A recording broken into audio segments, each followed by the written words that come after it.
Salut à toutes et à tous, et on se retrouve pour une nouvelle vidéo, et il s'agit d'une critique d'un film hors MCU, puisqu'il s'agit de la critique de Spider-Man Across the Spider-Verse. Donc prenez votre lance-voile et votre costume de Spider-Héros, parce que c'est parti. Le synopsis du film est le suivant. Après les événements du premier film, Miles Morales, qui vit sa vie de super-héros, devra se rendre dans le Spider-Verse pour protéger son monde, accompagné de Gwen Stacy et de Miguel O'Hara, le Spider-Man de 2099. Il découvrira le monde de différents Spider-Man et devra faire face à de nombreux dangers, notamment Spot, alias la Tâche. Dans les nombreux personnages du film, nous avons Miles Morales, alias Spider-Man. Il y aura beaucoup de alias Spider-Man. Un adolescent graffeur, intelligent et rebelle d'origine afro-américaine et portoricaine qui a pris la relève en tant que Spider-Man dans son univers après la mort de Peter Parker de sa réalité. Nous avons ensuite Gwen Stacy, alias Spider-Woman, une version de Gwen Stacy qui est la Spider-Woman de son univers et la batteur d'un groupe de rock, ainsi que l'intérêt amoureux de Miles. Nous avons ensuite Jefferson Morales, le père afro-américain de Miles, qui est un policier qui désapprouvait à l'origine des actions de justicier de Spider-Man et voit maintenant Spider-Man comme un héros. Nous avons ensuite Rio Morales, la mère portoricaine de Miles, infirmière. Nous avons ensuite Peter P. Parker, alias Spider-Man, une version plus âgée, enchevelée et blasée et aux cheveux bruns de Peter Parker aux cheveux blonds et aux yeux bleus, originaire de la dimension de Miles, un univers alternatif qui était un mentor réticent pour Miles dans le premier film. Parker a maintenant une fille nommée Mayday avec Mary Jane Watson, avec qui il a repris contact à la fin du Spider-Verse New Generation ou Into the Spider-Verse en VO. D'ailleurs, je vais dire Into the Spider-Verse par rapport à la version VO d'ailleurs. Ça sera peut-être plus simple. Dr. Jonathan Owen, alias The Spot, ou la Tâche en français, un ancien scientifique d'Alchemax devenu super vilain après un accident dont le corps est désormais recouvert de portails interdimensionnels qui lui permettent de voyager à travers l'espace et différents univers. Dans le film, Jonathan s'est tourné vers une vie de crime parce qu'il ne s'est vu proposer aucun emploi à raison de son apparence. Il n'a aucune idée de la façon d'utiliser ses pouvoirs et ou d'être un véritable méchant. La Tâche n'était pas à l'origine le méchant principal du film, mais a été suggéré par le producteur Avi Arad. Philord et Chris Miller ont d'abord rejeté l'idée, mais après en avoir parlé davantage avec ses pouvoirs, ils l'ont fait en antagoniste. Jessica Drew, alias Spider-Woman, une Spider-Woman afro-américaine, enceinte d'un univers alternatif qui est membre de la Spider Society et conduit une moto. Contrairement à la plupart des Spider-People, Drew ne conservait pas d'identité secrète. Pavitir Pravanar, Spider-Man India, une version indienne de Spider-Man dans un univers alternatif habitant à Mumbai, combinant Mumbai et Manhattan, qui a obtenu ses pouvoirs par une magie au lieu d'une morsure d'araignée. Hobart Obi-Wan Spider-Punk, une version punk noire britannique de Spider-Man d'un univers alternatif gouverné par un régime totalitaire et utilisant sa guitare comme arme principale. Miguel O'Hara, Spider-Man 2099. Un Spider-Man ninja vampire musclé d'origine irlandaise et mexicaine d'un univers alternatif se déroulant en 2099, qui est le leader de la Spider Society, un groupe de Spider People, univers alternatif chargé de protéger le multivers. Oscar Isaac a décrit O'Hara comme le seul Spider-Man qui n'a pas le sens de l'humour, tandis que l'équipe de production l'a surnommé Property Damage Spider-Man, en raison de la quantité de destruction qu'il laisse dans son univers. Voilà, tout simplement. Suite aux événements du premier film, les Spider-Man sont tous retournés dans leur dimension d'origine, et Miles Morales est lui devenu un Spider-Man. Sur la Terre 65, Spider-Woman alias Gwen Stacy n'arrive pas à oublier son nouvel ami en tentant difficilement de revenir à ses acquis super-héroïques. Lorsqu'elle devint Spider-Woman, son Peter Parker but un sérum pour devenir lui aussi un super-héros qui le transforma en lézard. Peter perdit le contrôle et attaqua les brutes qui le martyrisaient lors de la fête du lycée. Gwen l'arrêta mais le plafond s'écroula sur son ami qui décéda en lui révélant qu'il savait son identité secrète. Témoin d'une partie de la scène, le père de Gwen, le policier pensa que Spider-Woman avait tué le jeune homme et n'a de cesse depuis ce jour de traquer l'héroïne. Une nuit, Gwen se rend au musée d'art moderne qui est attaqué. À sa surprise, il s'agit d'un vautour d'une autre dimension. Et Gwen voit également débarquer le Spider-Man 2099 alias Miguel O'Hara, ainsi qu'une autre Spider-Woman alias Jessica Drew, venus tous deux arrêter le super vilain. Miguel lui explique que leurs actions ont bouleversé le multivers et que certains méchants sont envoyés dans d'autres dimensions. Miguel a donc créé une force d'intervention avec d'autres Spider-Man pour les renvoyer chez eux. Le vautour est neutralisé et le père de Gwen se retrouve nez à nez face à elle.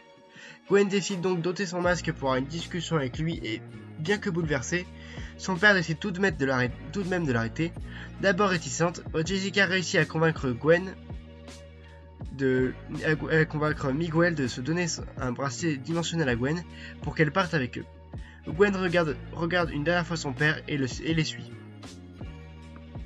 De son côté, Miles Morales jongle entre sa vie de lycéen et celle de Spider-Man. Dans une supérette, il est confronté à la tâche. Un super vilain plus inoffensif qu'autre chose. Le méchant était un ancien scientifique anonyme qui travaillait sur le synchrotron et devint un être capable d'ouvrir des portails sur de courtes distances lorsque la machine fut détruite. La tâche en veut à Spider-Man pour l'avoir transformé et lui révèle que si lui l'a créé, il est également son créateur car l'araignée qui l'a mordu n'était pas de son monde, mais téléportée de la Terre 42 lors d'un essai. Miles l'arrête une première fois et retourne au lycée pour discuter avec sa conseillère d'orientation et ses parents. L'entretien tourne court et Miles voit disparaître la tâche dans l'un des portails par inadvertance. Sous son apparence de Spider-Man, Miles tente de discuter avec son père sans succès. Le jeune homme arrive par la suite en retard à la fête familiale qui célèbre la future promotion de son père en tant que capitaine de police. Encore une fois, Miles se fait remarquer et finit dans sa chambre où Gwen le rejoint grâce à son bracelet. Les deux héros parcourent la ville mais Gwen reste évasive quand Miles lui demande pourquoi elle n'est pas venue plus tôt et lui défend de révéler son identité secrète à quiconque qui est plus une source d'ennui qu'autre chose. De retour à la fête, Gwen fait la connaissance des parents de Miles qui pensent que c'est à cause d'elle que leur garçon se comporte aussi bizarrement. Gwen s'éclipse et Miles la suit jusqu'au repère de la tâche. Propulsé dans ses failles, le vilain a découvert qu'il pouvait voyager à travers les dimensions et qu'il avait besoin de plus de puissance pour développer ses pouvoirs dans l'idée de se venger de Spider-Man. La tâche absorbe donc le pouvoir de synchrotron des autres dimensions, menaçant encore plus l'équilibre. Gwen identifie la dimension où il se trouve et Miles la suit à son insu. Miles se retrouve propulsé à Mumbattan sur la Terre 5101 et fait la connaissance du Spider-Man local, Pavitr Prabhakar. Même si Gwen est furieuse que Miles l'ait suivi, les trois héros unissent leurs forces pour arrêter la tâche et malgré le renfort de Spider-Punk Hobart Brown, ils n'arrivent pas à empêcher le méchant de devenir plus surpuissant qui disparaît dans un flash. Les Spider-Man doivent ensuite sauver les habitants et Miles sauve le Captain Stacy local. Une fois les habitants sécurisés, d'autres Spider-Man débarquent et sécurisent une sorte de vortex apparu peu après. Jessica demande à Miles, Gwen et Hobart de la suivre jusqu'à la Terre 2099 où se trouve le QG des Spider-Man. Miles découvre alors que des milliers de versions alternatives de lui-même et retrouve Peter B. Parker devenu père d'une petite fille entre temps. Les réjouissances sont de courte durée car Miguel accuse Miles d'avoir bouleversé l'équilibre du Spider-Verse. Si Miles a reçu ses pouvoirs alors qu'il ne lui était pas destiné, il a en outre empêché la mort cruciale du Captain Stacy de Mumbattan sans le savoir. En effet, tous les Spider-Man naissent de la mort d'un proche et sont ensuite confrontés à la mort d'un capitaine ou équivalent qui leur prouve qu'ils ne pourront pas sauver tout le monde systématiquement. Pavitr aurait dû choisir entre sa petite amie ou le capitaine. En empêchant cela, Miles a créé un paradoxe qui n'aurait jamais dû avoir lieu, menaçant la Terre 50101 via le vortex apparu. Dans le passé, Miguel avait lui aussi bouleversé l'équilibre en trouvant un équivalent de la Terre 2099, où il avait une famille et où le Spider-Man local était mort. Miguel avait pris sa place, ce qui avait détruit cet univers. Depuis, avec sa force d'intervention, il veille à ce que rien ne perturbe le bon déroulement des choses. Miles se rend compte alors que son père va mourir une fois promu, que sa venue sur 2099 est uniquement là pour le retenir et demande à retourner chez lui pour le sauver. Miguel refuse, estimant que cela doit arriver et Miles s'enfuit, poursuivi par les autres Spider-Man. Acculé, Miles finit par les semer et revenir au QG, où il est téléporté dans sa dimension via une machine. Foudrage, Miguel demande à ses Spider-Man les plus fidèles de le traquer, mais Gwen refuse en voyant la manière dont leur chef se comporte. Gwen est renvoyée chez elle, privée de son bracelet, elle y retrouve son père qui lui explique avoir démissionné de la police par amour pour elle, et Gwen comprend qu'une alternative est donc possible.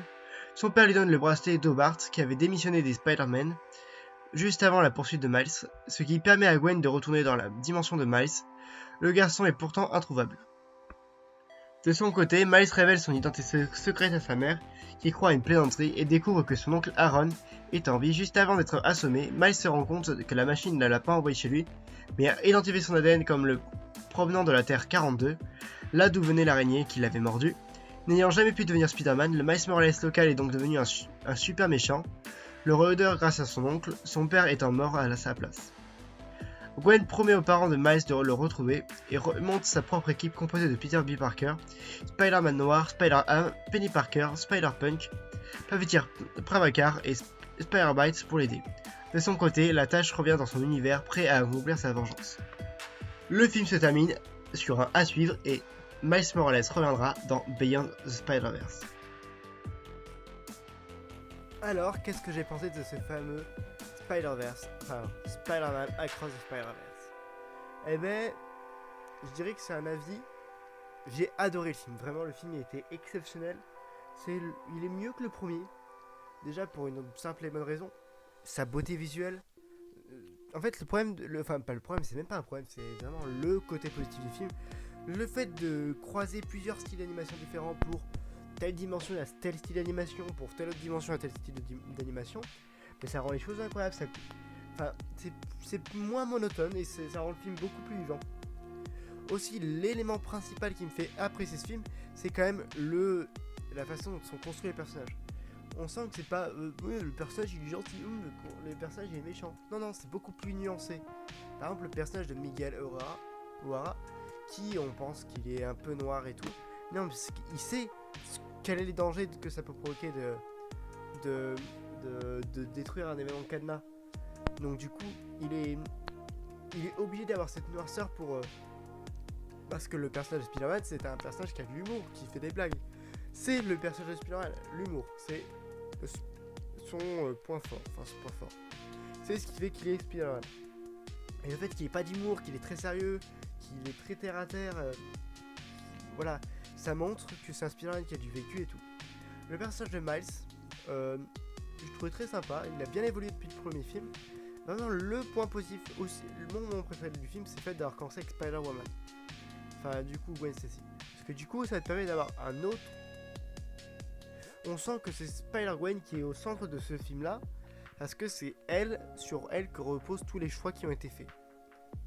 C'est-à-dire de ne pas prévenir Miles, de ne pas aller voir Miles, de vouloir de l'empêcher de voir Miles. C'est elle qui a pour but de protéger Miles. Émotionnellement, je parle, et voilà. Et sinon, le revirement de situation qu'on a à la fin du film.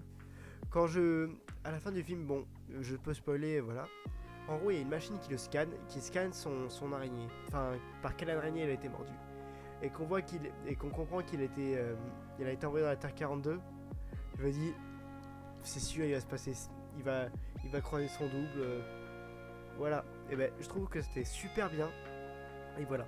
Et par contre, la nouvelle Spider-Team, enfin, qui est un peu une évolution de la team qu'il y avait dans le précédent film, parce qu'on a des nouveaux personnages comme la version Spider-Man indienne, le Spider-Man Punk, le Spider-Punk et tout, Spider-Byte aussi. Je trouve que c'est super cool d'avoir fait comme ça et voilà. Alors par contre la Tâche, en fait j'ai plus l'impression que de ces deux films, parce que du coup c'est un film en deux parties, c'est peut-être ça qui est décevant dans ce film, c'est que tu ne peux qu'attendre la suite qui sort l'année prochaine. C'est un peu comme tous les films comme ça, c'est tu dois attendre la suite et tu sais que la suite va être incroyable et que tu vas péter ton crâne.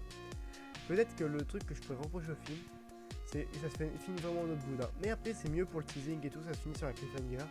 T'as juste envie d'attendre 10 mois, de payer ta place, pas un tarif, tu t'en fous, mais de voir ce qui va se passer après. Tu te dis, qu'est-ce qu'ils vont pouvoir faire pour arranger le truc. Voilà. Donc du coup c'est vraiment un film exceptionnel, avec un Spider-Man exceptionnel, et hâte de voir la suite qui sort dans un an maintenant. Bon ben c'est tout pour aujourd'hui, on se retrouve très bientôt pour une nouvelle pêche sur le Surf Disney, bye bye.